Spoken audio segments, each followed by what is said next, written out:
Bien, mis amados hermanos, Dios los bendiga a todos y a cada uno de mis queridos hermanos. Señor, levante a los que están enfermitos y los sane con su glorioso poder, queridos hermanos.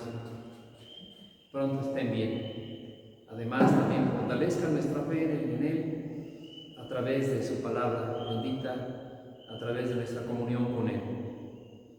Este es el estudio bíblico del día domingo 12 de julio de 2020 a las 6 de la tarde.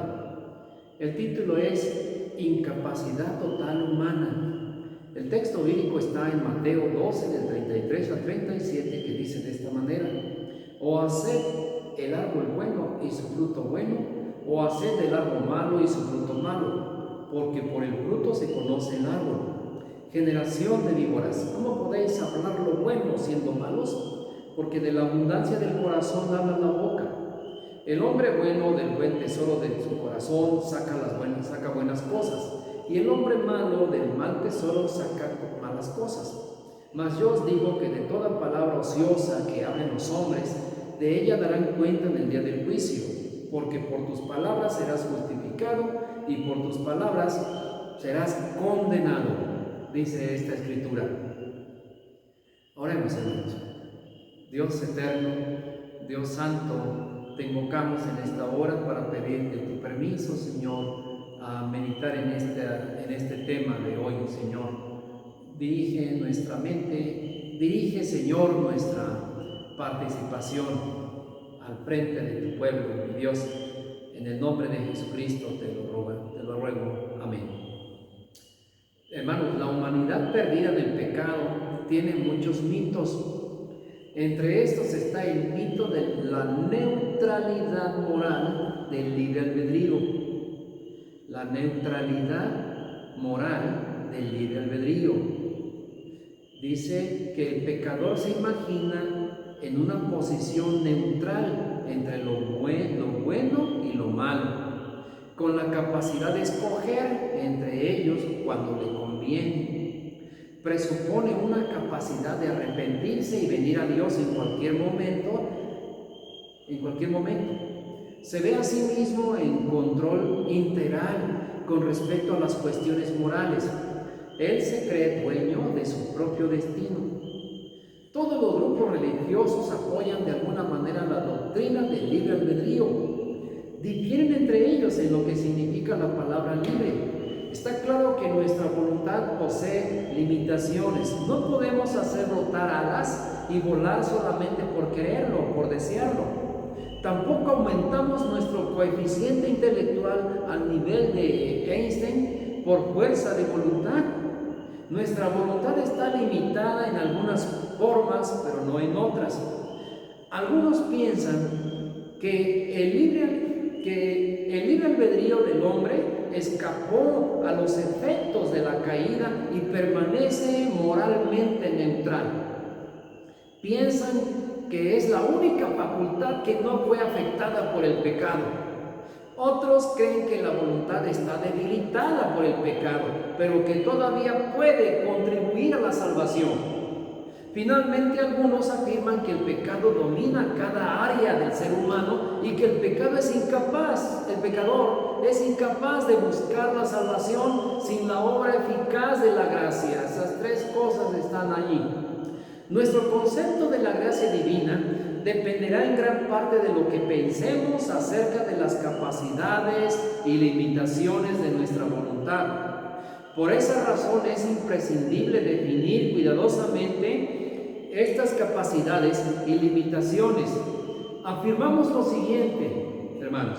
Número 1, que todos los aspectos del ser humano antes del nuevo nacimiento son dominados por el pecado y controlados por Satanás. Número 2, que la voluntad humana, siendo ella también dominada por el pecado, jamás podría desear la salvación ni aceptar a Jesucristo como por su propia iniciativa sin la gracia de Dios. Y número 3, que el nuevo nacimiento es un acto soberano de Dios en el cual cual el pecador es enteramente pasivo y que resulta en fe. No somos nacidos de nuevo porque tuviéramos fe. Al contrario, tenemos fe porque nacimos de nuevo. La voluntad humana no es la causa del nuevo nacimiento. La palabra libre es la causa de mucha confusión por su ambigüedad. Libre puede significar capaz o permiso o también neutral. Es imprescindible definir estos términos antes de entrar en cualquier discusión sobre el libre albedrío. Frente a las enseñanzas de la Biblia, ciertas definiciones son válidas y otras no. Es bíblicamente válido afirmar libre albedrío en los siguientes sentidos. Número 1, el derecho para escoger lo bueno. Aunque el derecho para hacer una cosa no comprueba la capacidad para hacerla. Número 2, el poder para decidir entre las cosas moralmente neutrales, como por ejemplo lo que uno come en el almuerzo, pues bueno, eso lo puede decidir uno. 3, el poder para escoger entre ciertas acciones exteriormente buenas o malas, como el dar una caridad o no, usted lo puede decidir. O decidir leer la Biblia en lugar de ver pornografía, por ejemplo. Eso lo puede decidir. La capacidad para cumplir con ciertas actividades o devociones religiosas, asistir a los cultos, aprender coros, orar, etc. Pero es antibíblico afirmar el libre albedrío en los sentidos siguientes. Número 1, un poder inherente en el hombre para arrepentirse y aceptar a Cristo. Es antibíblico. 2, una capacidad para contribuir por obra o pensamiento en cualquier cosa que podría atraer la gracia de Dios. 3, neutralidad moral. Estamos en medio. 4, la facultad que gobierna al hombre. Dice, es una facultad que al hombre le gobierna, el libre albedrío. Es antibíblico esto. Importancia de esta doctrina, hermanos. El instante en que el cristiano se da cuenta de que su libre albedrío no es la base de su salvación, se aclara. En ese momento se le aclara la definición correcta de la palabra gracia. Se da cuenta que no se convirtió a sí mismo y que la salvación es una obra mutua entre el hombre y Dios, sino que la salvación es del Señor. Llegar a entender la incapacidad total humana ayuda a abatir el orgullo en el cristiano. ¿Cómo puede uno estar orgulloso respecto a lo que no pudo hacer? A la vez le da una nueva seguridad en su relación con Dios. Después de todo, si Dios pudo superar la resistencia de nuestra naturaleza pecaminosa para cambiar nuestros corazones obstinados, seguramente puede preservarnos para su reino eterno a pesar de la corrupción de nuestra carne. Esto es bien interesante, esto es bien importante, hermano, es fundamental en la vida de todo cristiano verdadero. Ok, bases de la doctrina, inciso A. Esta es la primera base, el pecado original. Dios creó a Adán con dones maravillosos. Uno de ellos fue el poder de escoger entre el bien y el mal. A esto le llamamos libre albedrío. Sí, y cuando Adán cayó en pecado, todo su ser se hizo esclavo del pecado, incluyendo su voluntad. La Biblia nunca enseña que hubo alguna parte de Adán que escapara o que escapó del poder del pecado. Afirmar la neutralidad moral de la voluntad humana es insinuar que ella escapó milagrosamente cuando cayó Adán. ¿Afirma la Biblia esto? Sin lugar a dudas que no. Los efectos de la caída de Adán, los efectos en nosotros están expuestos en Romanos capítulo 5 del 12 al 21.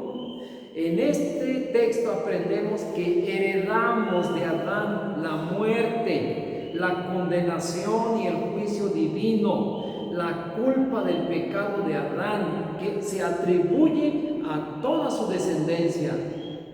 De esto se desprende una verdad de importancia primordial. Ya lo había dicho un gran personaje de la historia antigua. Él mencionaba: el hombre peca porque es pecador, y no pecador porque peca. El hombre está condenado primeramente por lo que es, en segundo es por lo que hace. No existen niños inocentes.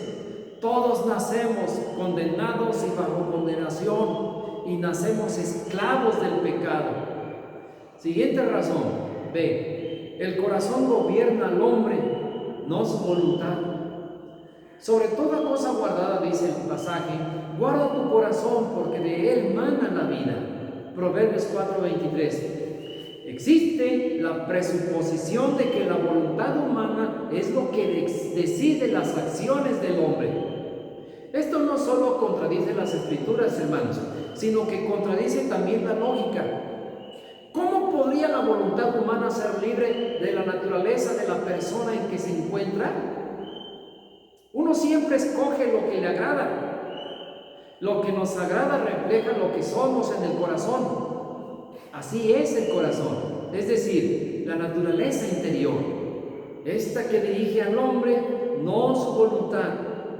La voluntad nunca puede ser libre de la naturaleza interna del ser en la que se encuentra. Por ejemplo, un pato, puesto entre un estanque de agua y un montón de arena, siempre va a escoger el agua. ¿Por qué? El pato, en lugar de escoger el montón de arena, escoge según sus gustos. Tiene libre albedrío solo dentro de los límites de su naturaleza. Cristo mismo subrayó este principio al decir a los fariseos: ¿cómo podrían hablar lo bueno siendo malos?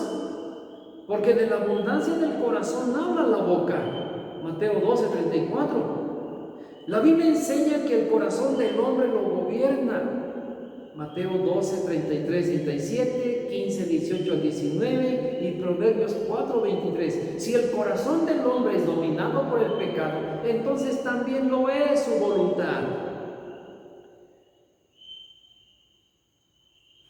Una ilustración más. El coyote es un animal indomesticable por naturaleza. Siempre quedará de manera en el campo, incluso si es criado por humanos. Sin embargo, supongamos que en el transcurso de una caminata en el bosque te encuentras con un coyote. Piensas: qué lindo sería tener un coyote como mascota. Voy a persuadir al coyote para que venga conmigo. Entonces te acercas al coyote y dices: tendrás, mi querido coyote, buena comida en mi casa, en cantidad. Vas a tener protección del tiempo y de los enemigos. Seremos buenos amigos tú y yo, y nos vamos a divertir mucho. Pensando ahora que el coyote ya está persuadido, extiendes tu mano para agarrarlo. ¿Qué hará el coyote? Siendo la clase de animal que es, obviamente te va a morder. La pregunta clave es esta: ¿tiene o no el coyote libre albedrío? Esta pregunta es una trampa. No existe respuesta absoluta, porque depende de nuestra perspectiva de libre albedrío. Si definimos no a la voluntad del coyote como una incapacidad de escoger entre ser silvestre y ser domesticado, entonces no tiene libre albedrío. Si decidimos que la voluntad del coyote es la facultad de escoger con base en sus deseos naturales, entonces sí tiene libre albedrío. Esta ilustración nos sugiere una definición más realista del libre albedrío y más de acuerdo con los datos bíblicos. El pecador tiene libre albedrío dentro de los límites de su naturaleza. Si su naturaleza es gobernada por el pecado, siempre va a escoger el pecado, porque el pecado es lo que más le gusta. Esto es importante, hermanos. Para que cambie de mente, es preciso que Dios obre cambios en su naturaleza. Esto estudiaremos después, más adelante, cuando hablemos del nuevo nacimiento. ¿Muerto o enfermo? Y Él os dio vida a vosotros cuando estabais muertos en vuestros delitos y pecados, en los cuales anduvisteis en otro tiempo, siguiendo la corriente de este mundo, conforme al príncipe de la potestad del aire, el espíritu que ahora opera en los hijos de desobediencia, entre los cuales también nosotros vivimos en otro tiempo, en los deseos de nuestra carne y de los pensamientos, y éramos por naturaleza hijos de ira, lo mismo que los demás. Efesios 2, del 1 al 3. El hombre carnal se percibe como pecador, pero no moralmente muerto. Pero la Biblia dice que estábamos como muertos, dice allá. Muertos en delitos y pecados. Sectas que creen en el libre albedrío moral predican a menudo sobre el pecado como si fuera una enfermedad. Usan sus ilustraciones en sus prédicas sacadas de la medicina. Perciben a los pecadores como gravemente enfermos, pero con cierta capacidad de aceptar la medicina del Evangelio si quieren. Tal concepto es antibíblico. La Biblia presenta al pecador como muerto, no como enfermo, totalmente incapacitado, no con algunos restos de poder para escoger. ¿Son los muertos capaces de resucitarse? La muerte implica la incapacidad total, pero el orgullo humano no tolera la noticia de esa incapacidad. Luego, Pablo nos indica que éramos conformistas, siguiendo la corriente de este mundo. Andábamos bajo la ilusión de que nuestros pensamientos eran realmente nuestros. Nos imaginábamos originales, sin darnos cuenta que éramos productos típicos de una sociedad perversa. Pablo nos revela también que éramos títeres de un ser maligno, el espíritu que ahora opera en los hijos de desobediencia. Finalmente, Pablo expone que nuestra voluntad no era lo que nos gobernaba, porque ella estaba esclavizada a nuestra carne, haciendo la voluntad de la carne. Otro texto que subraya la incapacidad total humana es Romanos 3, del 9 al 18. Según el versículo 9, todos están bajo pecado. Es decir, están bajo el dominio y el control del pecado. El efecto de este dominio se expresa en la descripción que sigue.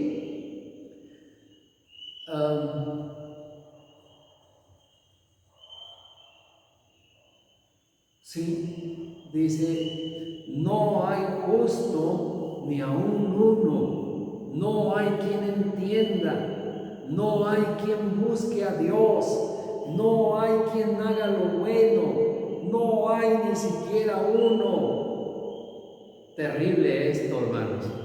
Si no hay quien entienda, ¿puede llegar el pecador por sí solo a entender el Evangelio?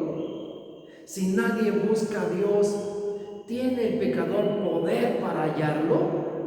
Si no hay quien haga lo bueno, ¿por qué suponer que un pecador es capaz de entregarse a Cristo? Que eso sería lo bueno. Si no hay temor de Dios en ellos, ¿de dónde proviene el deseo para entregarse a Jesucristo? Ilustra este estado de ser el erudito C.S. Lewis. Él dice, los agnósticos hablan con agrado acerca de la abundancia de la búsqueda del hombre a Dios. Para mí, mejor que hablen de la búsqueda del ratón al gato. Dios me atrapó a mí.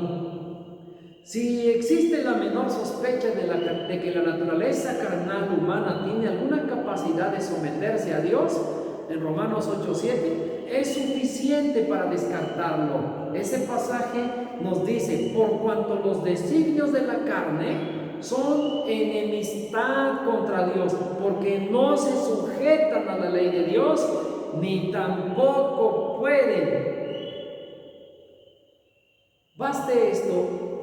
por lo pronto, hermanos, para poder discernir a fondo acerca de este punto. La próxima semana continuaremos con la segunda parte, si el Señor nos permite, si el Señor quiere, hermanos. Que Dios les bendiga.